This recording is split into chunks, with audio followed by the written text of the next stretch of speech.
আমরা আমাদের আলোচনায় চলে আসি। যাই হোক, আজও সেই আগের মতোই আমরা আজকে সকালে ক্লাসে এমসিকিউ সম্পর্কে আলোচনা করব। তো যাই হোক, আমরা যেগুলো আলোচনা করি না কেন, এগুলো যদি সে আগের মতোই কথা, আমাদের আলোচনাটা করতে হবে হলো যে ছোট ছোট যে সকল প্রশ্ন, আমরা শর্ট প্রশ্নের যেভাবে উত্তর দেই সেভাবে আলোচনা করলে আমার মনে হয় ভালো। যাই হোক, আমরা যদি আলোচনা করি সিআরপিসির অধীন সর্বোচ্চ কত বছরের জন্য শান্তি রক্ষার মুচলেকা আদেশ দিতে পারেন, অর্থাৎ সিআরপিসি তে আমরা জানি সিআরপিসির 106 থেকে শুরু করে 110 পর্যন্ত। এখানে এটা কিন্তু সবাই মনে করে যে এই মুচলেকাটা মনে হয় পুলিশ নেবে। আসলে পুলিশের মুচলেকা নেওয়ার কোনো অধিকার নাই এই ক্ষেত্রে।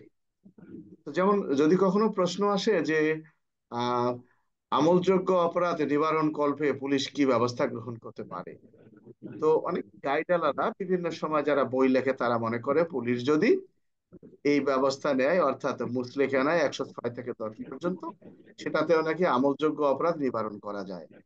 এই সিআরপিসির 106 থেকে 10 পর্যন্ত, এখানে যে মুচলেকা নেওয়া হয় কি উদ্দেশ্যে, যে আপনার বিরুদ্ধে যে অভিযোগটা এসেছে এইরকম অভিযোগ আর আসবে না। তার মানে কিন্তু এই নয় যে আপনি চুরি ডাকাতি বন্ধ করে দেন, এটা কিন্তু না। আপনি কেন আপনি মুচলেকা দিবেন না এটা ব্যাখ্যা দেন। তার মানে আপনি যে খারাপ লোক না এটা প্রমাণ করেন। এটা হলো এটার বিষয়। তো আমাদের মাঝে দেখা যায় অনেকে উল্টাপাল্টা লেখে এবং উল্টাপাল্টাটাই বাজারে ভালো চলে।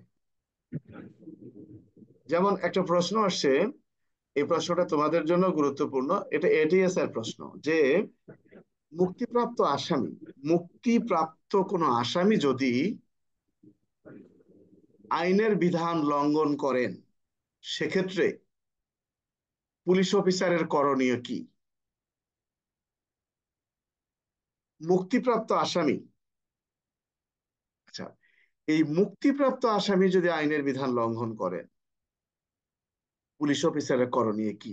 সিআরপিসির 565 একে বলা আছে যে সাজাপ্রাপ্ত কোনো আসামি যদি মুক্তি পান যখন, তখন তার দায়িত্ব হবে তার নাম ঠিকানা সবকিছু বিষয়ে থানাকে অবহিত করা, যে আমি আপনার এলাকার ওই জায়গায় বসবাস করতেছি। এটা হলো মুক্তিপ্রাপ্ত আসামির দায়িত্ব। এখন কোন মুক্তিপ্রাপ্ত ব্যক্তি যদি এই দায়িত্বটা পালন না করে, সেক্ষেত্রে কি করতে পারে পুলিশ? সিআরপিসির 565(3) ধারায় উল্লেখ করা আছে, যদি কোনো ব্যক্তি তার নাম ঠিকানা জানানোর জন্য আদালতের নির্দেশ দেওয়া সত্ত্বেও সে না দেয়, তাহলে সে 54 ধারা অনুযায়ী তাকে বিনা পরোয়ানায় গ্রেপ্তার করা যাবে। তো এখন প্রশ্নটা আসছে এখানে, এইরকম প্রশ্নের ক্ষেত্রে অনেকেই গাইডে লিখে দিছে সিআরপিসির 106 থেকে 110 পর্যন্ত মুচলেকা তার কাছ থেকে নেওয়া যাবে, ইত্যাদি ইত্যাদি। মানে না জানলে যেটা হয়, তো আমরা, আমি বারবার একটা কথাই বলি, আমি যতই বড় আলোচনা করি না কেন, মূল বইটাকে অনুসরণ করতে হবে। এই জন্যই আমরা কিছু কিছু বিষয় শিখতে চেষ্টা করব। যেমন প্রশ্ন বলছে সিআরপিসির 106 থেকে 110, এই যে ধারাগুলো আছে এর মধ্যে সর্বোচ্চ কত বছরের জন্য মুচলেকা প্রদানের নির্দেশনা প্রদান করতে পারেন? কত বছর? 5 বছর, 2 বছর, 1 বছর, না 3 বছর? 3 বছর। সর্বোচ্চ 3 বছর। 3 বছর। সিআরপিসির 145 ধারার, সিআরপিসির 145 ধারার কার্যক্রম পরিচালিত হয় কোন ক্ষেত্রে? গণ উৎপাতের ক্ষেত্রে, জমির দখলজনিত বিরোধের ক্ষেত্রে, শ্রমিক অসন্তোষের ক্ষেত্রে, পরীক্ষায় অসৎ উপায় অবলম্বনের ক্ষেত্রে। অর্থাৎ সিআরপিসির 145 ধারার যে বক্তব্যটা, এই 145 ধারা কোন ক্ষেত্রে ব্যবহার হয়ে থাকে? গণ উৎপাতের ক্ষেত্রে, শ্রমিক অসন্তোষের ক্ষেত্রে, জমির দখল জনিত বিরোধের ক্ষেত্রে, না পরীক্ষায় অসৎ উপায় অবলম্বনের ক্ষেত্রে? কোন ক্ষেত্রে? জমির দখল জমির জমির দখল, স্যার। তার মানে আমরা এখানে যদি মনে করি যে স্থাবর সম্পত্তি নিয়ে যদি কোনো কোনো মারামারি দেখা যায়, বা স্থাবর মানে সমস্যা হতে পারে মর্মে আদালত জানতে পারেন, তাহলে ওই জমিতে স্থায়ী নিষেধাজ্ঞা প্রদান করেন কত ধারা অনুযায়ী? 145 ধারা। যেমন ইনজাংশন, ইনজাংশন কত ধারা? 144, স্যার। ঘোড়ার ডিম। ইনজাংশন 145 ধারা। 145 স্যার ইনজেকশন। কয় না যে জমির উপর ইনজাংশন দিয়ে দিছে, তার মানে কি কোনো পক্ষই সেখানে প্রবেশ করতে পারবে না। এই নিষেধাজ্ঞাটা 145 ধারা, আর সভা সমাবেশ ঠেকাতে 144 ধারা। তো সেটা বুঝতে পারছো? একটা হলো সভা জি স্যার। সমাবেশ। আচ্ছা, পুলিশ হেফাজতে কোনো ব্যক্তির মৃত্যু হলে, পুলিশ হেফাজতে কোনো ব্যক্তির মৃত্যু হলে ম্যাজিস্ট্রেট অনুসন্ধান করবেন সিআরপিসির 176, সিআরপিসির 173, সিআরপিসির 174, সিআরপিসির 172। কোন ধারা অনুযায়ী? CrPC 176 sir. স্যার তার মানে পুলিশ হেফাজতে কোনো ব্যক্তির মৃত্যু হলে সুরতহাল, যদি কখনো প্রশ্ন আসে যে পুলিশ হেফাজতে কোনো ব্যক্তির মৃত্যু হলে সুরতহাল প্রতিবেদন প্রস্তুত করার ক্ষমতাবান কে, বা কোন ব্যক্তি সুরতহাল প্রতিবেদন প্রস্তুত করবেন, তাহলে আমরা কি লিখবো যে সিআরপিসির 176-এর 1 ধারায় উল্লেখ করা আছে পুলিশ হেফাজতে কোনো ব্যক্তির মৃত্যু হলে এই সুরতহাল প্রতিবেদন প্রস্তুত করবেন ক্ষমতাবান ম্যাজিস্ট্রেট, এই তো নাকি? জি স্যার। আচ্ছা, জামিনযোগ্য অপরাধের তালিকা সিআরপিসির কোথায় উল্লেখ করা আছে? দ্বিতীয় তফসিলের 4র্থ কলামে, দ্বিতীয় তফসিলের 5ম কলামে, দ্বিতীয় তফসিলের 8ম কলামে, দ্বিতীয় তফসিলের 7ম কলামে, কোথায় লেখা আছে? দ্বিতীয় মানে যে তফসিলে সকল, পঞ্চম কলামে। হ্যাঁ হ্যাঁ হ্যাঁ, কি কোনটাতে আছে? দ্বিতীয় তফসিলে পঞ্চম কলামে। অর্থাৎ এই অপরাধ যেগুলো আছে অপরাধগুলোকে দুই ভাগে ভাগ করা হয়েছে, একটা জামিনযোগ্য, একটা জামিনের অযোগ্য। এই জামিনযোগ্য সম্পর্কে যেখানে বলা আছে এই সেটাই হলো দ্বিতীয় তফসিলের 5ম কলামে। অনেকে দ্বিতীয় তফসিল বোঝে না, দ্বিতীয় তফসিল কোথায় খুঁজে পায় না, দ্বিতীয় তফসিল কোথায় পাবে? কাউকে যদি বলা হয় যে দ্বিতীয় তফসিলে খুঁজে দেখো, তোমরা কি জানো দ্বিতীয় তফসিল কোথায়? সিআরপিসির শেষের দিকে আছে স্যার স্যার। টিআরবিসির শেষের দিকে আছে, পেনাল কোডের যেগুলো অপরাধ। আচ্ছা, সিআরপিসি অনুযায়ী পলাতক ব্যক্তিকে সর্বনিম্ন কতদিনের মধ্যে হাজির হওয়ার নির্দেশ দিয়ে আদালত হুলিয়া জারি করতে পারেন? 7 দিন, 15 দিন, 30 দিন, 14 দিন? 30 দিন স্যার। 30 দিন। 30 দিন স্যার। তার মানে সিআরপিসির 87 ধারার মধ্যে এই বক্তব্যটা বলা আছে, বুঝতে পারছি। পুলিশ সিআরপিসির কত ধারার অধীনে আত্মহত্যা বা হত্যার সুরতহাল প্রতিবেদন প্রস্তুত করেন? 176, 175, 174, 172? 174 স্যার। 174। কেউ কেউ যদি খুন হয় তার সুরতহাল প্রতিবেদন কত ধারা অনুযায়ী প্রস্তুত করেন? কত ধারা? 174 স্যার। কত স্যার? লাশ কবর থেকে উত্তোলনের ক্ষমতা কার? ম্যাজিস্ট্রেটের। ম্যাজিস্ট্রেট। ম্যাজিস্ট্রেটের স্যার। ম্যাজিস্ট্রেটের। সিআরপিসি 176 2 ধারা আছে। মিথ্যা, তুচ্ছ অথবা বিরক্তিকর অভিযোগ দায়ের করলে তৃতীয় শ্রেণীর ম্যাজিস্ট্রেট ক্ষতিপূরণ অনুযায়ী কত টাকার জরিমানার আদেশ দিতে পারেন? 500, অনধিক 5000, অনধিক 1000, অনধিক 100, কোনটা? 500। মিথ্যা, তুচ্ছ, বিরক্তিকর অভিযোগ দায়ের করলে তৃতীয় শ্রেণীর ম্যাজিস্ট্রেট সিআরপিসি অনুযায়ী কত টাকা ক্ষতিপূরণের আদেশ দিতে পারেন? অনধিক 500 টাকা। তৃতীয় শ্রেণীর ম্যাজিস্ট্রেট বুঝতে হবে এখানে। যাই হোক, বিনা পরোয়ানায় গ্রেপ্তারকৃত ব্যক্তিকে আদালতে সোপর্দ করার আগে পুলিশ কত ঘন্টা পর্যন্ত আটক রাখতে পারে? 48, 24, 72, 30? 24 ঘন্টা স্যার। এটা কত ধারায় বলা আছে? 61 দিন। 61। সিআরপিসি অনুযায়ী কত টাকা পর্যন্ত জরিমানা করলে তার বিরুদ্ধে আপিল করা যাবে না? 200 টাকা, 50 টাকা, 100 টাকা, না 500 টাকা? 200 টাকা স্যার। 200 টাকা। কেমনে হয়? 50 টাকা আর 50 টাকা, তোমরা দেখো তুচ্ছ 50 টাকা ঘটনার স্যার। আপিল নাই। হ্যাঁ, জি স্যার, 50 টাকা, 50 টাকা। 13তে 50 টাকা স্যার, আর 414তে 200 টাকা স্যার, সংক্ষিপ্ত বিচারে। আরে বাবা জিজ্ঞাসা করলাম কি উত্তর সংক্ষিপ্ত বিচারের কথা বলা আছে নাকি? সিআরপিসি অনুযায়ী কত টাকা জরিমানা করলে তার বিরুদ্ধে আপিল করা যাবে না, এখানে যেহেতু 400 টাকা উল্লেখ নেই তাহলে ধরতে হবে ওটাই, বুঝতে পারছো?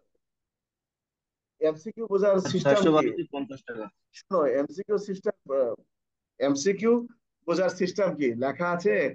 পুলিশ সুরতহাল প্রতিবেদন প্রস্তুত করতে পারেন সিআরপিসির 175, 176, 173, নিচে লেখা আছে কোনোটাই সঠিক নয়।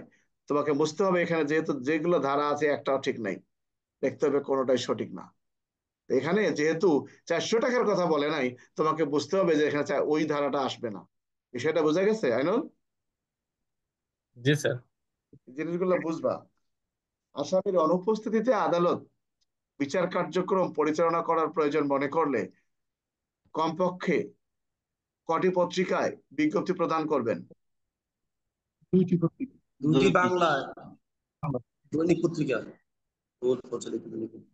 বুঝতে পারছি। আসামির অনুপস্থিতিতে বিচারের ক্ষেত্রে আদালত কোন ধরনের জাতীয় পত্রিকায় বিজ্ঞপ্তি প্রচার করবেন? বহুল প্রচারিত জাতীয় পত্রিকায়, বহুল প্রচারিত বাংলা বা ইংরেজি পত্রিকায়, কোনটাতে? বাংলা। বহুল প্রচিত জাতীয় পত্রিকা। এখানে কথাটা হবে বহুল প্রচারিত বাংলা জাতীয় পত্রিকা, এখানে বাংলা পত্রিকা দিতে হবে। টিআরপিসিতে মোট সর্বমোট ধারা কয়টি?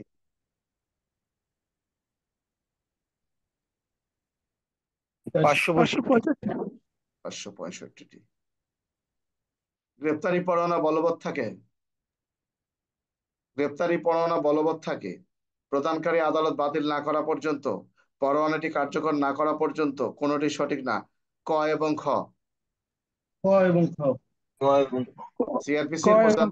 সিআরপিসির 75-এর 2 ধারায় উল্লেখ করা আছে গ্রেপ্তারি পরোয়ানা বলবৎ থাকবে আসামি গ্রেপ্তার না হওয়া পর্যন্ত এবং আদালত থেকে কোনো আদেশ না আসা পর্যন্ত, এই তো? জি স্যার। একজন বেসামরিক ব্যক্তি সরকারি কর্মকর্তাকে বিনা পরোয়ানায় গ্রেপ্তার করতে পারেন উল্লেখ করা আছে সিআরপিসির 154 ধারা। সিআরপিসির সিআরপিসির 154, সিআরপিসির 54, সিআরপিসির 59, 167 কোনটা? 59।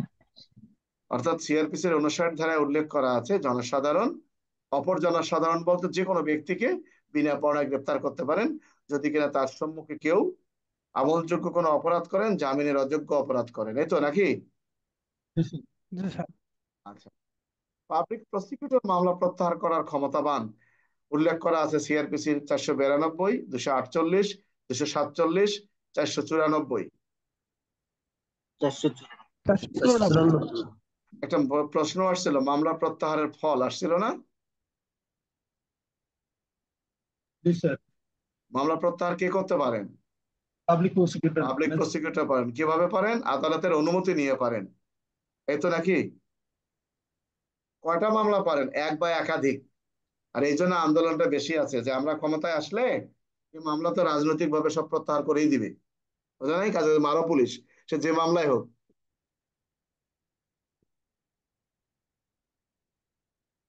আচ্ছা, পুলিশকে আমলযোগ্য অপরাধে তদন্তের নির্দেশ দেওয়া হয়েছে। পুলিশকে আমলযোগ্য অপরাধে তদন্তের নির্দেশ দিতে পারেন হাইকোর্ট বিভাগ, জুডিশিয়াল ম্যাজিস্ট্রেট, মেট্রোপলিটন ম্যাজিস্ট্রেট। খ এবং গ উভয়েই। উভয়।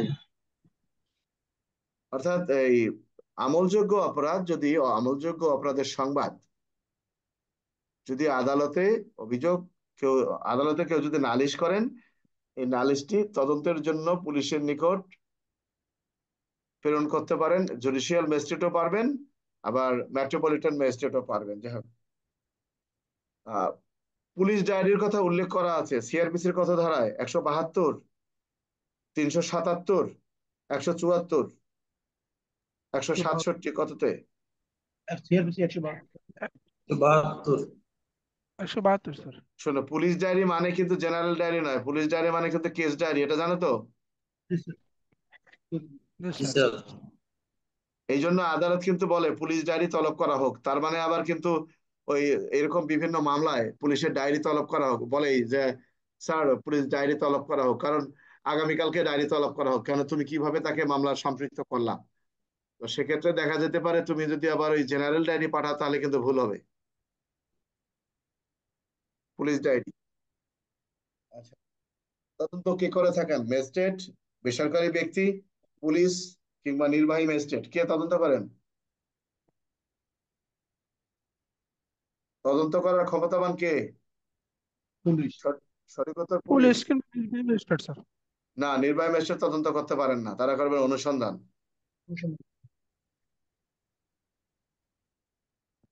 ফৌজদারি শুধু মামলায় পুলিশ কোনো স্যার। আসামি, বলো। বলছি স্যার শুধু পুলিশ স্যার তদন্ত স্যার। হ্যাঁ, ফৌজদারি মামলায় কোনো আসামি যদি আদালতে আবেদন করে বলে যে আমি যে অপরাধ করেছি ফৌজদারি মামলার কোনো আসামি যদি আদালতে আবেদন করে বলে আমাকে যদি আপনি ক্ষমা করেন তাহলে আমি সত্য কথা বলতে রাজি আছি, এমন বক্তব্য কি বলা হয়? স্বীকারোক্তি, রাজসাক্ষীর বক্তব্য, রাজসাক্ষী, সাধারণ সাক্ষী, বৈরী সাক্ষী। রাজসাক্ষী। রাজসাক্ষী স্যার। অর্থাৎ সিআরপিসির 337 ধারায় যে বক্তব্যটা বলা আছে যে কোনো ব্যক্তি যদি আদালতে দাঁড়িয়ে বলে যে আমি, যদি আমাকে ক্ষমা করেন তাহলে আমি সত্য কথা বলতে রাজি আছি, এই ধরনের অঙ্গীকারকারীকে কি বলা হয়? রাজসাক্ষী। ফৌজদারি মামলায় কোনো আসামি আদালতে দাঁড়িয়ে শপথনামা পাঠ করে যদি বলে যে আমি বড় ভুল করেছি, আমি অনুতপ্ত, এই ধরনের বক্তব্যকে কি বলা হবে? স্বীকৃতি, স্বীকারোক্তি, রাজসাক্ষী না সাধারণ সাক্ষী? রাজসাক্ষী। স্বীকারোক্তি। স্বীকারোক্তি। স্বীকারোক্তি। অর্থাৎ কোনো ব্যক্তি যদি আদালতে দাঁড়িয়ে নিজের দোষ স্বীকার করার জন্য সে যদি বলে যে আমি অনুতপ্ত, এই তো নাকি? জি স্যার। জি স্যার। আমলযোগ্য অপরাধ সম্পর্কে মামলার তদন্তকারী অফিসার মামলার প্রতিদিনের কার্যক্রম যে রেজিস্টারে লিপিবদ্ধ করেন তাকে বলা হয় general diary, police register, UT register, case diary. Case diary sir. Case day. তার মানে সিআরপিসির 172 যে কথাটি বলা আছে যে ফৌজদারি অপরাধের রুজুকৃত মামলার তদন্তকারী কর্মকর্তা তার মামলার তদন্তের বিষয়াদি প্রতিদিন যে সরকার কর্তৃক সরবরাহকৃত যে বইতে বা যে রেজিস্টারে লিপিবদ্ধ করেন সেটাকে বলা হয় কেস ডায়েরি, এই তো নাকি? জি স্যার। জি স্যার। সিআরপিসির 167 ধারা অনুযায়ী ম্যাজিস্ট্রেট কি পদক্ষেপ গ্রহণ করতে পারেন? আসামিকে জামিন দিতে পারেন, আসামির বিচার শুরু করতে পারেন, আসামিকে পুলিশ হেফাজতে দিতে পারেন। ক এবং গ। আসামিকে পুলিশ আর হেফাজতে। সঠিক উত্তর দুটো হবে। এই সিআরপিসির 167 ধারায় তোমরা শুধু সারা জীবন পড়ছো পুলিশ রিমান্ড, পুলিশ রিমান্ড, আসলে কিন্তু তা না। ওখানে পুলিশ রিমান্ডের সাথে ওখানে বিষয়টি ওখানেও বলা আছে, জামিনের বিষয়টি কিন্তু বলা আছে যে যদি পুলিশ রিমান্ডে গুরুত্বপূর্ণ কোনো তথ্য না থাকে তাহলে আদালত আসামির বক্তব্য শুনে জামিন প্রদান করতে পারেন। 167 পরে দেখবো, অর্থাৎ এখানে দুটো বিষয় হবে যে আদালত জামিন দিতে পারেন এবং পুলিশ হেফাজতে দিতে পারেন। এগুলো পড়তে হবে, তো না পড়লে কেমনে বুঝবা? মহানগরী এলাকায় আমরা জানি সবাই, যেমন আমি এই যে আন্দোলনের মধ্যে একটা কথা আমি বললাম, দেখো এখানে যে বিষয়টি এখানে উল্লেখ করা আছে, আমাদের পুলিশের কিন্তু ওই যে যে আন্দোলন যেটাই করুক এটা অযৌক্তিক কিছু কিছু করছে, কিছু কিছু যৌক্তিক করছে, সবই ঠিক আছে, কিন্তু বলার ধরনটা তাদের আরো কিছু সম্পৃক্ত করা উচিত ছিল। যেমন সিআরপিসির 144 ধারা মহানগরী এলাকার জন্য 144 ধারা জারির ক্ষমতাবানকে মহানগর পুলিশ কমিশনার, কিন্তু জেলাতে কিন্তু জেলা ম্যাজিস্ট্রেট, এই তো নাকি? জি স্যার। তাহলে জি একশো স্যার। চুয়াল্লিশ ধারা জারির প্রয়োজন কে মনে করেন? প্রয়োজন মনে করেন কিন্তু পুলিশ। তাহলে এই ক্ষমতাটা এটা তো মনে হয় একটু চেঞ্জ করে পুলিশকে দেওয়ারই প্রয়োজন ছিল নাকি?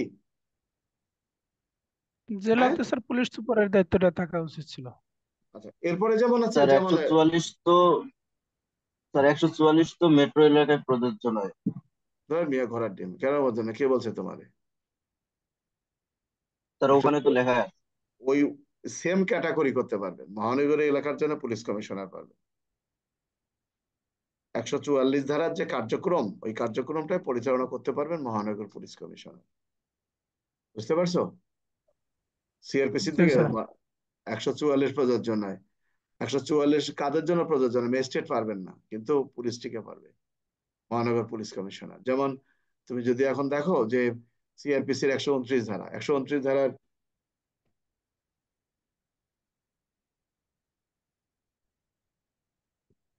যেমন সিআরপিসির 129 ধারা, 129 ধারায় মহানগরী এলাকার জন্য পুলিশ কমিশনারকে ক্ষমতা দেওয়া হয়েছে সামরিক শক্তি, আর মহানগরের ব্যতীত দেওয়া হয়েছে জেলা ম্যাজিস্ট্রেটকে, এটা পুলিশকে দেওয়া উচিত, কারণ পুলিশই প্রয়োজন মনে করে এটা কি করতে হবে।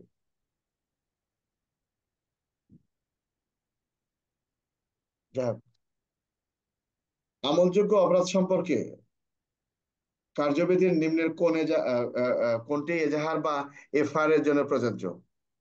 অর্থাৎ আমলযোগ্য কোনো অপরাধের সংবাদ যদি থানায় আসে, এজাহার সম্পর্কে কোন ধারাটি প্রযোজ্য হবে? সিআরপিসির 154, 155, 156 না 157? 154। তার মানে আমলযোগ্য কোনো 154। অপরাধের সংবাদ আসা মাত্রই পুলিশ সিআরপিসির 154 ধারা অনুসরণ করে গ্রহণ করবে, এই তো নাকি? জি স্যার। পুলিশ কর্তৃক সাক্ষী তলবের ক্ষমতা সিআরপিসির 61, 62, 160 না 63 ধারায় উল্লেখ করা আছে। 160 স্যার। অর্থাৎ ফৌজদারি অপরাধে রুজুকৃত মামলার তদন্তকারী কর্মকর্তা, শোনো, এখানে কিন্তু তোমাদের মারাত্মক ভুল হতে পারে। আহ মৃত ব্যক্তি সম্পর্কে জানে, এইরকম তথ্য জানার জন্য কি পুলিশ সমন দিতে পারেন? তাহলে মনে করতে হবে মৃত ব্যক্তির মৃত্যুর সম্পর্কে জানে, তাহলে মনে করতে হবে সিআরপিসির 175 ধারার প্রশ্ন। যদি কখনো প্রশ্ন আসে যে গৃহ তল্লাশির কাজে সাহায্যের জন্য পুলিশ কি কাউকে আহ্বান করতে পারেন, তাহলে মনে করতে হবে সিআরপিসির 103-এর প্রশ্ন। কিন্তু যদি প্রশ্ন আসে যে একজন পুলিশ অফিসার কি এই আমলযোগ্য অপরাধ সম্পর্কে অবহিত হওয়ার লক্ষ্যে কাউকে সমন দিতে পারেন, তাহলে মনে করতে হবে এটা 160-এর প্রশ্ন। অর্থাৎ মামলার ঘটনা সম্পর্কে যে জানে। তো দেখা যেতে পারে কি তোমরা মুখস্থ করে গেছো, প্রথম থেকে শেষ পর্যন্ত বলেই গেছো। এটা কিন্তু যেন না হয়, এটা খেয়াল রাখতে হবে। আচ্ছা, আমলের অযোগ্য অপরাধ অর্থাৎ আমলযোগ্য অপরাধ পুলিশ নিবারণ করবে বিনা, আচ্ছা এখানে আরেকটা বিষয় বলি আমরা। আমলযোগ্য অপরাধ আমলযোগ্য অপরাধ নিবারণ কল্পে বিনা পরোয়ানায় গ্রেপ্তারের ক্ষমতা প্রদান করা হয়েছে কোন ধারায়? 154, 151, 155, কোন ধারায়? 151 স্যার। 151 ধারায়। আচ্ছা, এক্ষেত্রে যদি এরকম কখনো প্রশ্ন আসে যে আপনি একজন থানার সাব ইন্সপেক্টর, আপনি জানতে পারলেন আপনার থানা এলাকার কোনো একটি স্থানে কয়েকজন সন্ত্রাসী আমলযোগ্য অপরাধ বা কাউকে খুন করবার উদ্দেশ্যে পরিকল্পনা করতেছে, এরকম সংবাদের প্রেক্ষিতে আপনার করণীয় কি? সিআরপিসি 151 ধারা স্যার। এখানে ভুলে কিন্তু কেউ আবার 100 সিআরপিসি 54 ধারা জানা দেয় না, কারণ এই বক্তব্যটা হলো যে অপরাধী করুক না, এই অপরাধীকে যাতে তার দ্বারা কোনো অপরাধ সংগঠিত না হয় সে লক্ষ্যে আপনি 151 ধারায় বিনা পরোয়ানায় গ্রেপ্তার করতে পারেন। যদি এরকম প্রশ্ন আসে, আপনি থানার সাব ইন্সপেক্টর, আপনি জানতে পারলেন আপনার থানা এলাকার কোনো একটি স্থানে দুটি প্রতিদ্বন্দ্বী দল অমুক স্থানে গোলযোগ সৃষ্টি করার চিন্তা ভাবনা করতেছে, এরকম ক্ষেত্রে আপনার করণীয় কি? চিন্তা ভাবনা করতেছে, আমরা তো অ্যাকচুয়ালি 144 ধারা জারি করতে পারি না, কিন্তু আদালতকে জানাতে পারি। তো আদালতকে জানাবো, তার আগে আমরা কি করতে পারি? তাদেরকে তো আমরা 151 ধারায় বিনা পরোয়ানায় গ্রেপ্তারও করতে পারি নাকি? জি স্যার। এই জিনিসগুলো খেয়াল রাখতে হবে।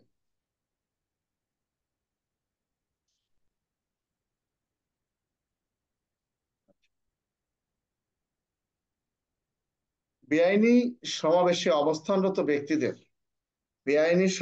অবস্থানরত ব্যক্তিদের দায় দায়িত্বের কথা উল্লেখ করা আছে সিআরপিসির 127, 156, 128, 129, 107। 127। যদি কখনো প্রশ্ন আসে যে বেআইনি জনতায় অবস্থানরত ব্যক্তিদের দায়িত্ব কি, তাহলে আমরা কোন ধারা দেব? 27। অর্থাৎ সিআরপিসির 127 ধারায় উল্লেখ করা আছে যে পুলিশ কিংবা ম্যাজিস্ট্রেট বেআইনি জনতা ছত্রভঙ্গ হইবার আদেশ প্রদান করতে পারবেন। আর পুলিশ কিংবা ম্যাজিস্ট্রেটের ছত্রভঙ্গ হওয়ার আদেশ পাওয়ার পরই জনসাধারণের দায়িত্ব হবে ছত্রভঙ্গ হওয়া। এটাই তো নাকি? জি স্যার। আচ্ছা, অধর্তব্য অপরাধের অভিযোগ গ্রহণের বিধান উল্লেখ করা আছে সিআরপিসির 154, 155, 156, 157, কোন ধারায়? 155 স্যার। যে আমলের অযোগ্য অপরাধ তদন্তের পদ্ধতি আলোচনা করুন। সিআরপিসি 150। অধর্তব্য অপরাধ বা এই প্রশ্ন আসতে পারে নন এফআইআর মামলা তদন্তের পদ্ধতি আলোচনা করুন, বা যে সকল বিষয় এজাহার হিসেবে গণ্য হয় না সে সকল বিষয় পুলিশ কি তদন্ত করতে পারেন? যদি পারেন তাহলে কখন বা কিভাবে? কত ধারায় উল্লেখ করা আছে? 155। 155 গজ। এটা মনে রাখতে হবে। পুলিশ রিপোর্ট সম্পর্কে উল্লেখ করা আছে সিআরপিসির কত ধারায়? 173। 173। Police report 73। কাকে বলে? পুলিশ রিপোর্ট কাকে বলে? শোনো, অনেক অনেক গাইডে কিন্তু উল্টাপাল্টা লেখা আছে যে final report, chargesheet. No, police report নির্দিষ্ট করে কোনো কথা উল্লেখ নাই। বলা আছে যে সিআরপিসির 173 ধারা অনুযায়ী পুলিশ রিপোর্ট বলতে ওই রিপোর্টটাকে বোঝায় যে ফৌজদারি অপরাধে রুজুকৃত মামলার তদন্তকারী কর্মকর্তা তার মামলার তদন্ত সমাপ্ত করে আদালতে যে প্রতিবেদনটা দাখিল করেন সেটাই হলো পুলিশ রিপোর্ট। আমার কথা কি বুঝতে পারছো? জি স্যার, বুঝতেছি। এই অনেকে পুলিশ রিপোর্ট দুই প্রকার, দুঃখিত, যে পুলিশ রিপোর্ট বলে যে ফাইনাল রিপোর্ট এবং চার্জশিট দাখিলের নামে পুলিশ রিপোর্ট। না, পুলিশ রিপোর্টের ধারা কত? 173। 173। সেখানে কি কোনো সিআরপিসি আসবে? জি স্যার, সিআরপিসি 173। পিআরবি আসবে কোনো? না স্যার। আচ্ছা, পুলিশ রিপোর্ট কত প্রকার? 2 প্রকার স্যার। পুলিশ রিপোর্ট যদি পুলিশ রিপোর্ট বলা হয় কত প্রকার, একটা হলো চার্জশিট, একটা হলো ফাইনাল রিপোর্ট। ভালো কথা। Final। চূড়ান্ত রিপোর্ট কত প্রকার? পাসপোর্ট। প্রান্ত চূড়ান্ত রিপোর্ট রিপোর্ট 5 প্রকার। গুড। অপমৃত্যুর অপমৃত্যু সংক্রান্তে অভিযোগ থানায় এলে পুলিশ কোন ধারা অনুযায়ী ব্যবস্থা গ্রহণ করেন? সিআরপিসি 174, 175, 154, 173। 174, সিআরপিসি 174। অর্থাৎ এটিও কিন্তু একটা মামলা, ইউডি কিন্তু একটা মামলা, এটা জানো তো? জি স্যার। ক্ষমতাবান ম্যাজিস্ট্রেট কবর থেকে লাশ উত্তোলনের আদেশ দিতে পারেন, উল্লেখ করা আছে সিআরপিসির কত ধারায়? 176 এর 2 ধারা স্যার। কি কারণে তিনি পারেন? যদি মৃত্যু সম্পর্কে কোনো সন্দেহ হয় বা অভিযোগ দেখো, এই থাকে। প্রশ্নটা এইভাবে তো লিখলে মৃত্যুর হবে না। সঠিক কারণ নির্ণয়ের জন্য। আমরা লিখবো যে সিআরপিসির 176 ধারায় উল্লেখ করা আছে ইতিমধ্যে যে লাশ কবরস্থ করা হয়েছে সেই লাশের মৃত্যু নিয়ে যদি কোনো সন্দেহের সৃষ্টি হয় তাহলে ক্ষমতাবান ম্যাজিস্ট্রেট মৃত্যুর সঠিক কারণ নির্ণয় করিবার উদ্দেশ্যে এই মৃতদেহটি কবর থেকে উত্তোলনের আদেশ দিতে পারেন। তোমরা কি শিখবা না এগুলা? তোমাকে তো নাম্বার পাইতে হবে, এগুলো চেষ্টা করতে হবে তোরে বাবা। আমলযোগ্য অপরাধ নিবারণ কল্পে আমলযোগ্য অপরাধ নিবারণ কল্পে থানার ইন্সপেক্টরের সাথে অফিসার ইনচার্জের কাজের পার্থক্য উল্লেখ করা আছে সিআরপিসির 153, 152, 149, 150। কোন ধারায়? 153। CrPC 153 sir. 153।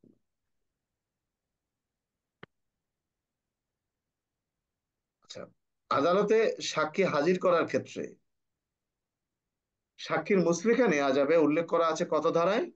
সিআরপিসির 170-এর 2, 171-এর 2, 160, 161। কোনটা? 170-2।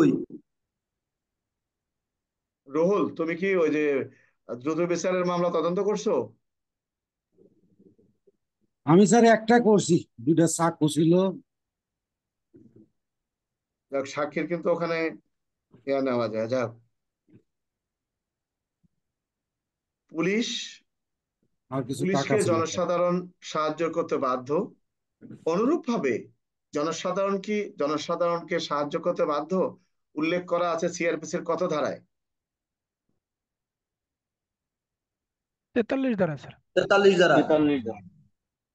শোনো, বক্তব্যটা হলো এরকম যে এই দেশটা রক্ষার দায়িত্ব শুধু পুলিশের না, এটা জনসাধারণের আছে। দেখো, প্রত্যেকটা ক্ষেত্রে তুমি যদি গভীরভাবে পড়ো, জনসাধারণ বিনা পরোয়ানায় গ্রেফতার করতে পারে, জনসাধারণ অপর জনসাধারণের কাছে সাহায্য চাইতে পারে, জনসাধারণ গ্রেফতারি পরোয়ানা তামিল করতে পারে, কত কিছু আছে।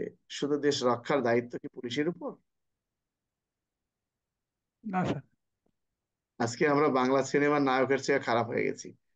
এই যে ইয়ার ছবিটা আসছে, বাই পাইলট ছবি আসছে, আসলে আর এটা কি একটা পুলিশের কাজ হয়েছে এভাবে লাশ নেওয়ার?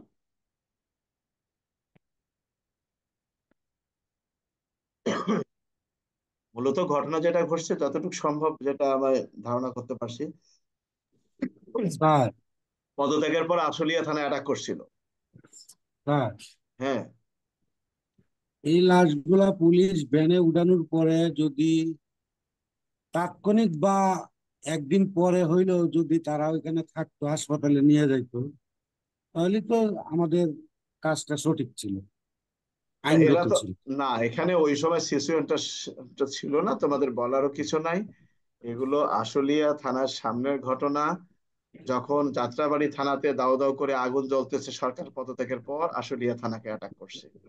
আশুলিয়া থানার পুলিশ তখন বাঁচার জন্য ওই অস্ত্র বের করে, যার যার যে যেটা অস্ত্র পাইছে গুলি করছে আর আগাইছে, গুলি করছে আর আগাইছে।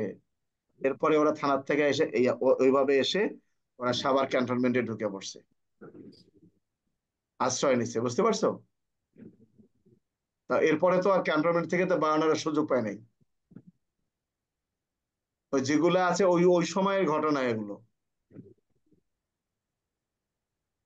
কিন্তু পুলিশ তো তার দায় এড়াতে পারবে না। এগুলো তো ন্যাক্কারজনক ঘটনা। এইভাবে মানে তোমরা পুলিশের একটা গাড়িতে উঠাবা, একটা পিক আপে উঠাইতা, উঠে লাশগুলো এনে মেডিকেলের দিকে যাইতা, তাও তো একটা কথা ছিল। সর্বশেষ করে দিলে পুলিশ। হুম, বিপদ যখন আসে স্যার, সাইড দিক দিয়ে আসে। হ্যাঁ,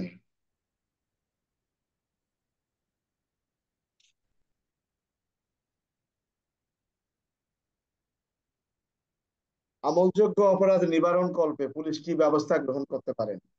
বিনা পরোয়ানায় গ্রেপ্তার করতে পারেন, কুমতলব ষড়যন্ত্রকারীদের সংবাদ থানায় দিতে পারেন, নিজে প্রতিহত করতে পারেন।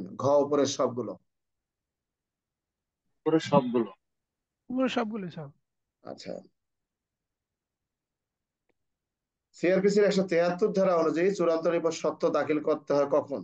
আসামি পলাতক থাকলে, সত্য ঘটনার সত্য সাক্ষ্য প্রমাণ না থাকলে, ভুল ধারায় মামলা রুজু করলে, আসামির অবস্থান জানতে না পারলে, কোন ক্ষেত্রে? ঘটনা সত্য সাক্ষ্য প্রমাণ না থাকে।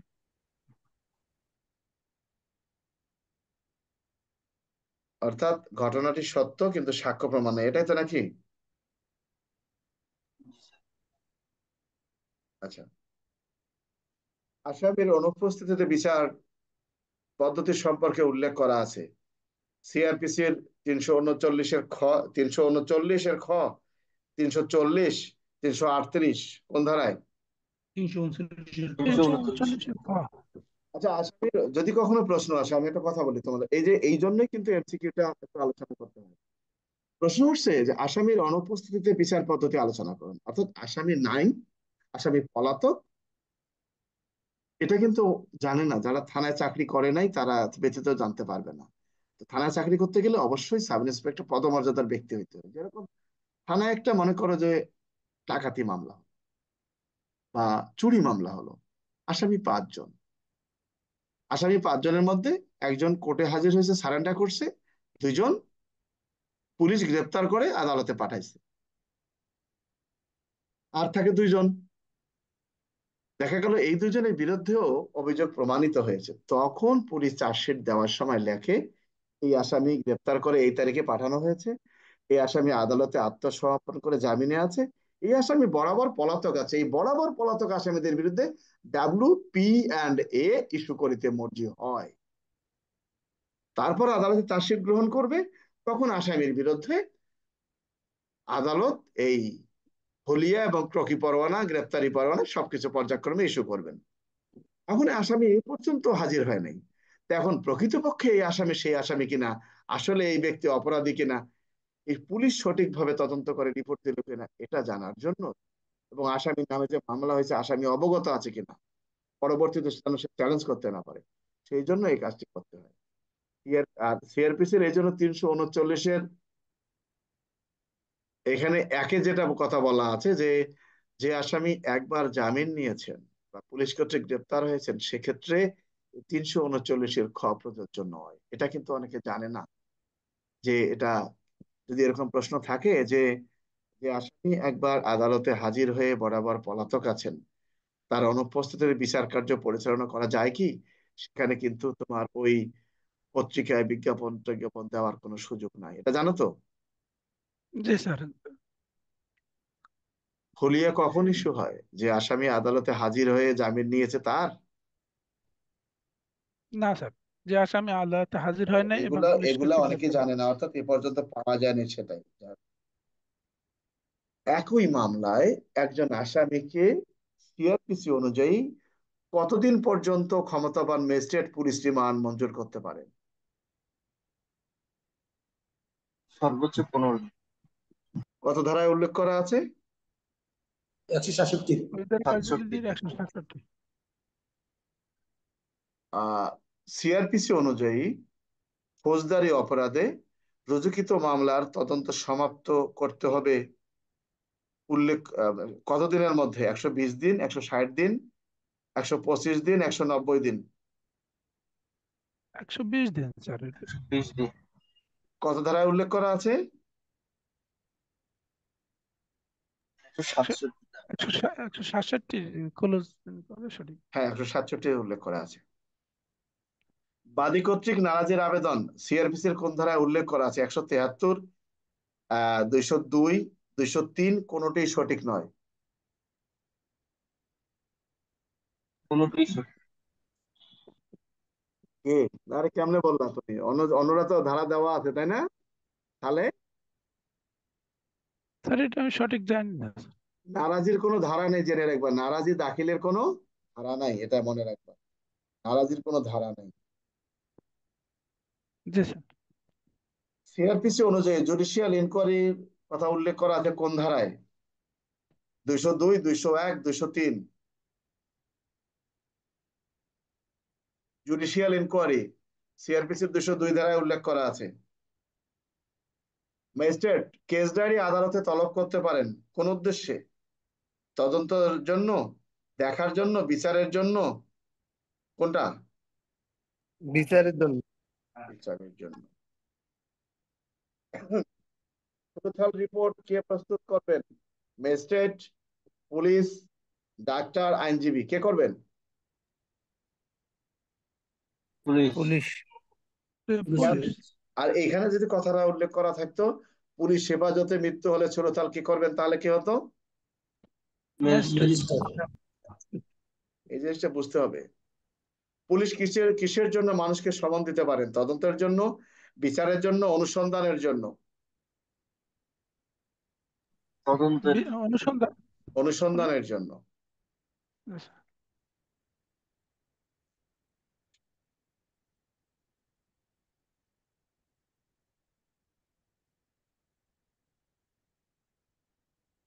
আচ্ছা,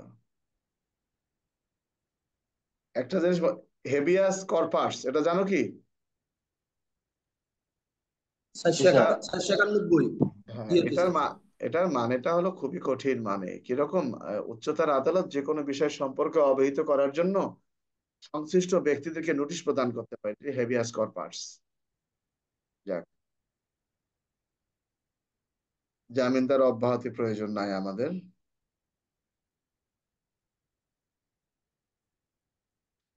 জামিনযোগ্য অপরাধে জামিন প্রাপ্তি এটা আসামির কোন ধরনের অধিকার? আইনগত অধিকার, সাংবিধানিক অধিকার, না মৌলিক অধিকার? আইনগত অধিকার। সাংবিধানিক হবে না, সাংবিধানিক। আইনগত অধিকার। তুমি ভাবলো সাংবিধানিক, কারণ জামিনযোগ্য অপরাধ আছে, জামিন দিল না, এটা কিছু করার নাই। এফআইআর এর পূর্ণ নাম কি? First information report, final inquest report, না final report? First information report.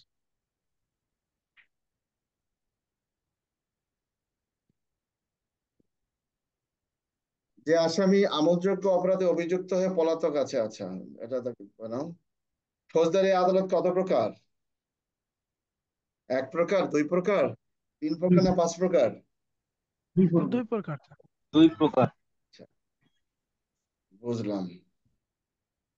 Special ম্যাজিস্ট্রেটের কথা উল্লেখ করা আছে সিআরপিসির কত ধারায়? 10, 12, 13, 20? 12। 12 দ্বারা স্যার। নাম ঠিকানা জানাতে অস্বীকৃতি জ্ঞাপন করলে কত ঘন্টা পর্যন্ত তাকে পুলিশ হেফাজতে রাখা যাবে?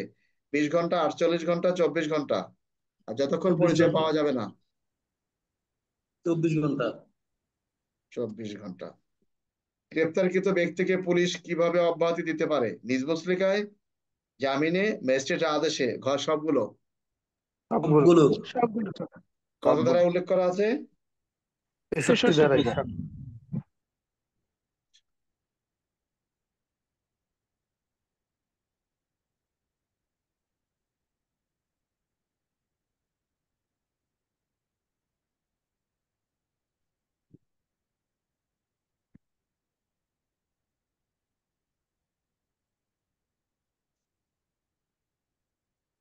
একটা তোমাদের বলে নেই, যে মাজদার হোসেন মামলা, এটা কিন্তু তোমরা জানো কি? তোমরা মাজদার হোসেন মামলা,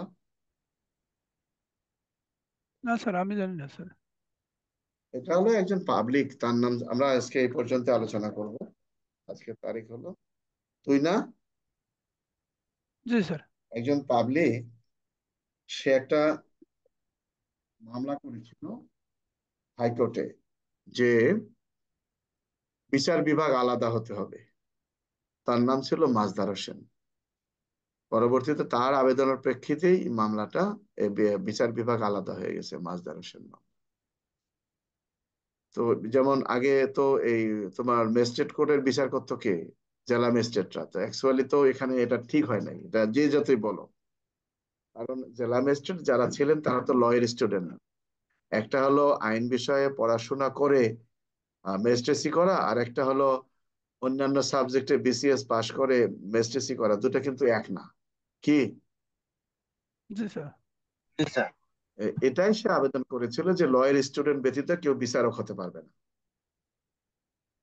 বিষয়টাকে বুঝতে পারছো? লয়ের স্টুডেন্ট ব্যতীত, জি কারণ স্যার।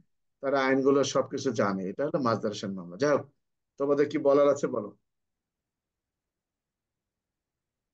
রোল কিছু বলার আছে? না স্যার। আর কারো কিছু? আমরা দেখি, আমরা শেষ হয়ে যাবে আমাদের ইয়াগুলো। আচ্ছা, তোমাদের বেতন হয়েছে নাকি? জি না স্যার। স্যার, জি এখন স্যার। পর্যন্ত জি স্যার, হয়েছে স্যার বেতন। আমাদের রিটায়ার্ড আলাদের দেখলাম যে কোনো মেসেজ আসে নাই। তো রিটায়ার্ড আলাকে বেতন টেতন পাইবো না? হবে সম্ভবত স্যার, আজকে হইতে পারে। আমাদের বরিশাল জেলায় তো এখন দেয় নাই আমরা তো। তো আজকে রিটায়ার্ড দিবে। আলাদের